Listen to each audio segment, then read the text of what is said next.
jadi gini, buat gereja atau gereja Katolik ya, kenapa mereka jujur bilang bahwa itu tidak asli gitu? Ya, karena kira-kira gimana? Menurut mereka sebenarnya kan, kok ayat tidak asli gitu kan? Buat mereka yang tetap mempercayai doktrin Trinitas, buat mereka nggak masalah gitu. Karena keyakinan mereka timbul bukan karena teks ini asli atau tidak, tapi karena apa? Karena keyakinan pribadi gitu. Boleh dibilang karena iman buta gitu. Pendeta saya pernah kasih lihat ini juga, dia bilang apa? Oh, itu nggak penting katanya. Terus kalau khotbah Ya kalau khotbah dia pakai ayat-ayat pilihan dia lah. Pilih-pilih doang ya. Iya. Tapi kalau buat kita orang Islam, yang namanya keautentikan daripada firman Tuhan itu sangat-sangat tinggi. Apa? Derajatnya sangat-sangat tinggi gitu. Kalau sebuah ayat atau kitab yang disebut suci, yaitu harusnya langsung berasal dari Allah Subhanahu wa taala. Kalau transmisinya itu bisa lewat nabi, lewat malaikat Jibril alaihissalam, diturunkan kepada Nabi Muhammad SAW, ditulis oleh para sahabat, ya kan? Tapi dengan cara didiktekan. Setelah didiktekan oleh Nabi, ditulis, suruh baca. Kalau bacaan ada yang salah, dikoreksi gitu. Jadi ada cek dan dicek gitu. Itu pun masih ada nanti penulis-penulis lain yang sahabat-sahabat yang orang ikut dengar sambil ikut nulis, tapi nggak dicek sama Nabi. Ini aja dulu sempat dibakar karena tidak sesuai dengan dialek yang diajarkan Nabi gitu. Jadi kalau di dalam Islam, Quran itu tradisinya adalah tradisi oral atau tradisi lisan, hafalan gitulah. Jadi kalau semua apa? Mushaf, ini kan namanya mushaf ya. Mushaf dalam bentuk buku yang ada kertasnya. Semua mushaf Quran di seluruh dunia, sama mungkin yang ini kan hard copy kan, ada soft copy, ada hard copy, semua dimusnahkan di seluruh dunia, dimusnahkan. Kira-kira akan ada lagi Quran nggak? Dari habis Quran, karena Quran sudah dihafalkan oleh jutaan manusia. Nah kalau Bible, hard copy dan soft copy-nya dihancurin semua, bakal ada Bible lagi nggak? Nggak akan ada. Prof Denny dulu masuk Islam setelah belajar berapa lama? Hampir 7 tahun. Wow. Oh iya. Papa saya dulu yang masuk Islam. Oh, papahnya udah masuk Udah. Islam. Papa saya udah masuk Islam. Setelah itu ya saya sempat mikir, loh kok gimana ceritanya gitu ya. Oh. Kok bisa-bisanya Papa saya dulu udah bisa khotbah di gereja. Pendeta. Bukan pendeta, lulusannya bukan, tapi kan gereja kan kadang juga punya persekutuan kan. Oh iya. Sudah bisa khotbah di persekutuan. Oh. Kok bisa tiba-tiba masuk Islam gitu. Tapi sebenarnya saya dari kecil juga memang tidak punya impresi yang negatif terhadap Islam. Saya dulu mikirnya cuma gini loh. Islam itu dari Ismail, Kristen itu dari Ishak. Tapi kan bapaknya satu, Abraham gitu kan. Abraham. Jadi saya cuma mikirnya Islam dan Kristen itu saudara satu bapak lain mak gitu lah. Cuman cara beribadatnya beda-beda. Tapi setelah kita pelajarin ini, sejarah, ternyata bedanya bukan itu. Kita pun orang Islam meyakini dari mulai Nabi Adam alaihissalam sampai Nabi Isa alaihissalam itu semuanya Muslim. Kenapa Muslim? Karena akidahnya atau keyakinannya semua nabi-nabi itu berserah diri hanya kepada satu Tuhan gitu. Tidak ada dari Nabi Adam sampai Nabi Isa itu percaya kepada Trinitas, nggak ada. Iya kan? Iya. Trinitas kan apa namanya, hasil pemikiran manusia. Hasil pemikiran manusia setelah Nabi Isa tidak ada. Itu Trinitas itu sebenarnya bukan hari ini diomongin hari ini jadi, bukan. Itu ada evolusinya berapa ratus tahun dari abad pertama sampai abad keempat. Nggak langsung jadi Trinitas, ada doketisme dulu, ada separatisme dulu, ada modalisme dulu. Nanti modalismenya pecah, ada monarkianisme, ada sabellianisme, baru ada trinitarianisme. Walaupun dulu di abad pertama, di abad kedua sudah dicetuskan oleh Tertullianus, tapi belum seperti yang sekarang. Karena waktu Tertullianus mencetuskan Trinitas, Yesusnya belum dianggap setara sama Bapa, sama seperti pemikiran Paulus. Tapi ketika di abad keempat, disempurnakan sama Bapak Gereja, Athanasius, Yesus, Bapa, Roh Kudus setara. Gitu. Menjadi doktrin yang dipercaya oleh orang Kristen sekarang. Nah, sekarang pertanyaannya kan gini, satu Bible yang sama, Kristennya tuh bisa ada apa namanya Trinitarianisme, kemudian ada Unitarianisme, kemudian ada Oneness. Iya, Oneness. Unitarian tahu kan? Oh, enggak tahu yang warna. Unitarian itu tidak menganggap Yesus sebagai Tuhan. Jadi hanya Bapa aja Tuhan. Yesus tetap anak Allah, tapi dia bukan Tuhan gitu. Dia adalah ciptaan, tapi ciptaan yang paling mulia, lebih mulia dari malaikat. Kalau yang oneness tidak menerima Trinitas, Bapa dan Yesus itu satu pribadi gitu. Kalau misal Kristen ada banyak gitu, kan Alkitabnya cuma Ya iya, satu. makanya dari Bible yang satu timbul 3 aliran utama. Nah, Ini baru aliran utama nih. Iya. Nanti setelah ada konsili yang Nisea 325, kemudian baru konsili 381 yang di Konstantinopel, baru nanti ada konsili lagi di Efesus 431, nanti ada konsili yang di Kalsedon 451, baru ada pecah apa namanya? Gereja Ortodok dan Timur dan Patriarki. Patriarki turun, baru pecah yang namanya Ortodok dan Katolik. Katolik diprotes Martin Luther, jadi timbul Protestan. Protestan nanti ada lagi Anglikan, Calvinis, apa namanya, Lutheran, Anglikan, Calvinis, terus ada apa, Metodis, Baptis dan segala macam, sampai ada gereja yang melegalkan pernikahan sesama jenis. Sekian banyak, hampir seperti ini nih tabelnya kalau mau dibikin. Sekian banyak denominasi. Sekarang di seluruh dunia itu kurang lebih 45.000 denominasi Kristen di seluruh dunia. Nah, terus ada lagi pertanyaan gini, ini kan Katolik, ada 73 kitab kan, yang Protestan cuma 66 kitab, yang Ethiopia 81 kitab, yang Ortodoks 78 kitab, beda-beda kitabnya. Terus kalau gitu yang bukan firman Tuhan yang mana gitu? Iya, benar.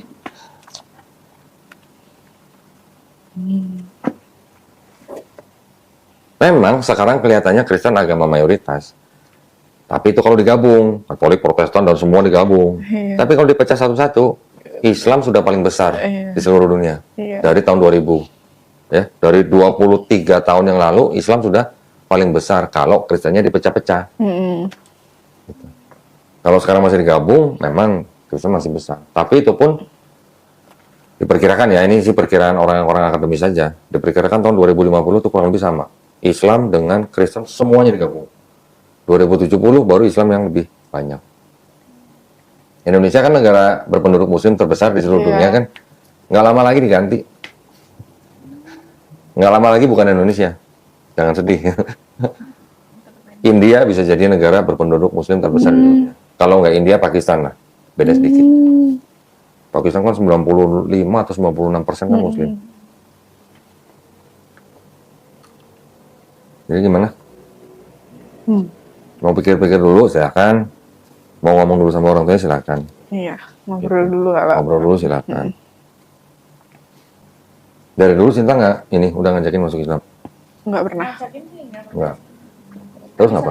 Aku yang penasaran. Tanya. Cuma dari kecil kan, aku kan mainnya sama mbakku yang jagain, mbak babysitter yang jagain. Itu juga kan mbakku yang suka ke masjid. Nah, aku ngikut. Berarti sering masuk masjid berarti? Iya dulu. Sampai akhirnya dimarahin mama kayak, nanti dikunci pintu tangga. Iya kayak gitu. Itu anak masih kecil aja mamanya takut. Iya benar. Soalnya aku juga diwanti-wanti kayak dari dulu, jangan sampai pindah muslim. Kayak waktu kan aku ke Jakarta kan baru 6 bulan ya. Itu juga diwanti-wanti kayak, kamu tuh ke Jakarta bawa iman. Kamu di sana jangan lupa ke gereja. Tapi sebelum dari Jakarta pun saya juga udah banyak nyari tahu. Kita jadi orang kan nggak bisa milih mau lahir jadi orang Cina, lahir jadi orang Jawa, Arab, bule. Kita nggak bisa milih kan. Maksudnya ya berarti kita nih ya cuman apa, ciptaan atau hamba Allah kan berarti. Karena kita nggak bisa milih gitu. Kecuali kalau kita bisa milih sama jadi orang bule, lain cerita gitu ya. Karena kita nggak bisa milih, berarti kan kita cuma bisa berserah diri kepada yang menciptakan kita. Iya betul. Itu aja kalau di Islam. Dan di Islam juga tidak ada yang namanya diskriminasi. Nabi Muhammad SAW sebelum beliau wafat, beliau memberikan sebuah pesan gitu ya. Orang Arab tidak lebih baik daripada orang non-Arab. Orang non-Arab juga tidak lebih baik daripada orang Arab. Tapi yang lebih baik dari mereka adalah apa? Yang paling bertakwa. Bertakwa itu apa? Menjalankan perintah, menjauhi larangan. Udah. Jadi nggak ada orang putih lebih baik dari orang hitam, hitam lebih baik dari orang putih, nggak ada. Masuk masjid, yang duluan datang ya udah di saf depan, yang belakangan jadi belakang. Mau presiden kayak mau siapa datang, nggak ada menyelak sampai ke depan gantiin orang gitu, yang depan nggak ada. Itu artinya semua manusia di mata Allah Subhanahu wa taala itu semua sama. Yang membedakan takwanya gitu. Siapa yang paling bertakwa. Nah, kita kadang-kadang kan sudah dari kecil kita sudah dididik sama orang tua begitu ya. Iya benar. Kan tapi kan kita kan setelah sekarang kita bisa informasi dari mana aja kan. Iya. Kita harusnya kan minimal jujur aja. Jujurnya ke siapa? Ke diri sendiri aja. Minimal gitu. Kalau kita bisa minimal jujur sama diri sendiri, insya Allah kita dituntun ke jalan yang benar. Tapi kalau ada doktrin-doktrin, yang penting imani saja. Jabatan, sosial. Iya. Ya. Itu yang menghambat kita mendapatkan hidayah. Kok Dendi kenal Bang Zuma? Kenal. Dulu kita sama-sama di YPMA Tauhid ini, di Surabaya. Dia dulu pernah menjadi anggota kita. Bahkan kalau kan dulu kan di Gerang Mualaf ada debat online. Nah, saya waktu pas baru join kan nggak lama saya di Litbang. Jadi setiap debater-debater itu kalau mau debat itu mereka ngadep dulu ke Litbang, kita kasih literasi gitu. Pernah orang Bang Zuma juga pernah masuk konten saya kok. Oh, nggak tahu. Pernah. Udah lama tapi. Sebutin siapa? Bang Zuma, Nandar, Bang Dendi. Bang Andi Selebes. Pernah kesini. Oh, iya kan di Jakarta ya. Siapa lagi? Julius. Pernah kesini. itu ya mualaf. Mualaf. Enggak, Julius mualaf. Bang Handi, Nandar, Zuma bukan. Aristo mualaf. Aristo tahu? Oh iya tahu. Ustadz Kanama Oh iya tahu. kesini. Iya. Siapa lagi? Valen, tahu Valen? Dia di Surabaya. Tapi kalau di kita, Yayasan Pembinaan Mualaf ini, untuk orang-orang yang seperti Karin nih, contoh misalnya setelah mualaf terus dibuang sama keluarga, kita sediain shelter, kita sediain guru untuk belajar. Jadi buat calon mualaf itu sebenarnya nggak ada yang perlu ditakutin dengan adanya yayasan-yayasan seperti kita ini. Kita sediain shelter. Dulu kita ada rumah Quran di lantai 7, ada mualaf yang terbuang, tidur situ gitu. Kalau yang udah kerja, alhamdulillah. Kalau yang belum, kita kasih keterampilan kerja untuk kerja. Bahkan dulu kita latih bikin mie ayam malah. Serius, kita datengin guru bikin mie ayam di sini. Oh iya. Serius. Kita datengin guru bahasa Inggris, les bahasa Inggris. Sampai begitu. Jadi orang yang masuk Islam itu kan bukan berarti terus kita lepas begitu aja. Harus ada pembinaan. Guru ikronya kita sediain. Dan itu semuanya gratis. Jadi sebenarnya nggak ada yang perlu ditakutin. Iya. Hanya karena hubungan kekeluargaan saja yang nggak mau terputus lah. Biasanya begitu ya. Ya, tapi ya saya juga siap sih itu. Maksudnya gini. Kan kalau di dalam Islam, kalau dulu sebelum masuk Islam, sudah sayang sama orang tuanya, setelah masuk Islam harus lebih sayang. Iya. Harus bisa menunjukkan gitu. Karena di Islam itu yang dilihat kan akhlaknya. Kita kan sebagai Muslim mengikuti akhlak yang ditunjukkan Nabi. Semuanya udah disebutin, udah diajarin semuanya. Dari mulai bangun tidur sampai tidur, dari mulai lahir sampai mati, semua udah ada aturannya gitu.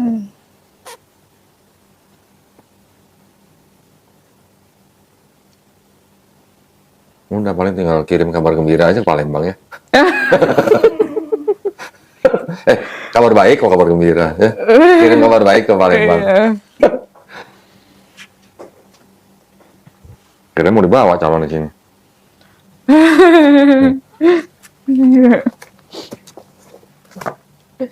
Tuh banyak.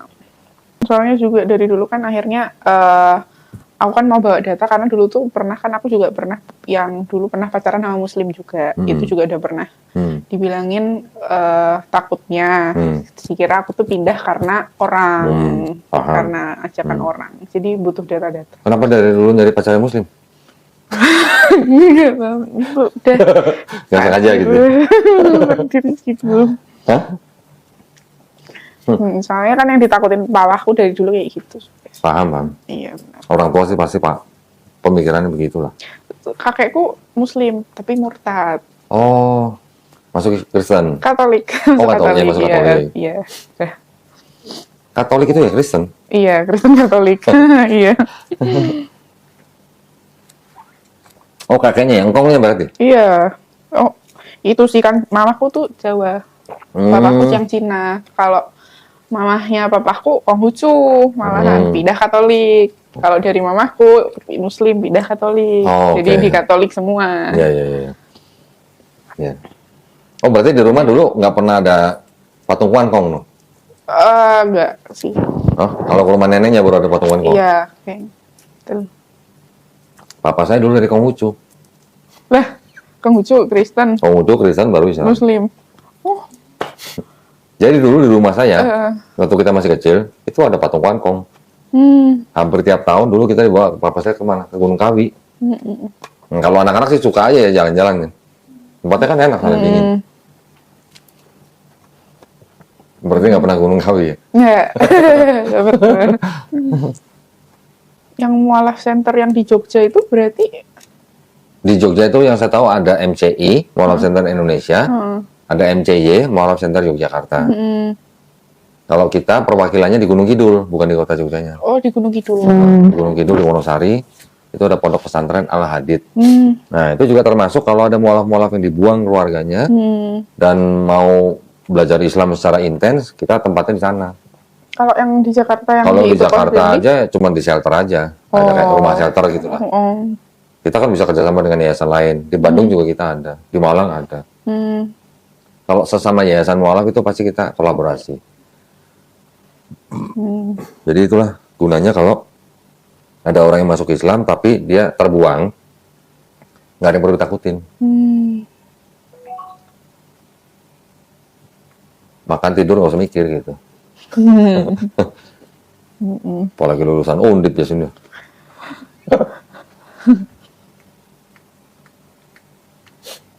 Tapi yang jelas kalau misalnya memang nanti tetap sudah memutuskan untuk masuk Islam, terus kemudian orang tuanya menentang, yang jelas Karin sebagai seorang muslimah boleh membantah atau apa namanya menolak orang tua, tapi harus dengan cara yang paling lembut gitu. Kita selalu mengajarinya gitu. Kan ada yang ribut kan, sampai ada yang disekap segala macam, itu sering dulu. Nunggu apa ya sebenarnya kalau menurut saya? Sini. Ya itu. Hah? Kan mau ke sini dulu, emang rencananya gitu, mau ke sini. Iya. Mau lihat data-data. Ya kan Terus sudah. ngobrol sama mama papa. Hmm. Mama papa kan di Semarang soalnya, nah. Oh jadi mau pulang ke Semarang? Ya pasti. Oh. Bukannya sudah bisa nebak? Papa mamanya bakal bilang apa? Tapi saya kan ya setidaknya saya ngobrol dulu gitu, kayak Masih nggak data? yang langsung main pindah tanpa itu ya, saya ngobrol dulu. Oh maksudnya sahadatnya mau didampingin orang tua? Enggak, enggak, cuman mau ngobrol aja. Iya iya iya. Enggak mau juga, cuman mau ngobrol Ya, kalau saya ya paling ngobrol. tidak memberitahu lah ya. Iya betul. Iyalah, mudah-mudahan dimudahin. Amin. Ya. Mudah-mudahan papanya mamanya juga ngikut gitu ya. Amin. Karena bukan cuma pekerja gereja, bahkan mantan pendeta pun bisa. Iya. Nggak harus. Yang memberatkan seseorang untuk masuk Islam itu biasanya cuma sosial ekonomi aja. Iya, benar. Jabatan.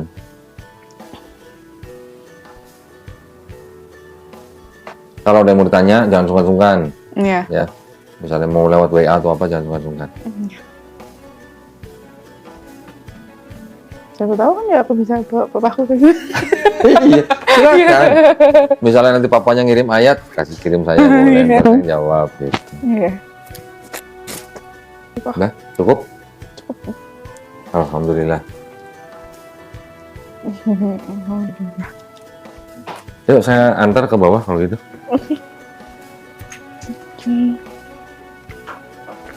Ditunggu kabarnya, ditunggu kabar baiknya.